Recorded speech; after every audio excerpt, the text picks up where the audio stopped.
वकिली क्षेत्रात येणाऱ्या नवीन वकिलांसाठी देशातील पहिल्या ॲडव्होकेट अकॅडमी आणि रिसर्च सेंटर महाराष्ट्रात सुरू करण्याचा निर्णय महायुती सरकारने घेतलाय। त्याचं भूमिपूजन नुकतंच नवी मुंबईतील तळोजा येथे देवेंद्र फडणवीस यांच्या हस्ते पार पडलं।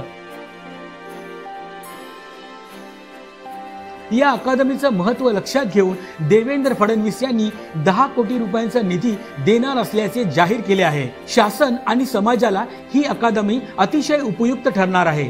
तसेच यामुळे न्यायदानाच्या क्षेत्रात उत्तम काम होईल। त्यामुळेच येथे शिकणाऱ्या वकिलांना विद्यावेतन देण्याचंही फडणवीस यांनी स्पष्ट केलं आहे।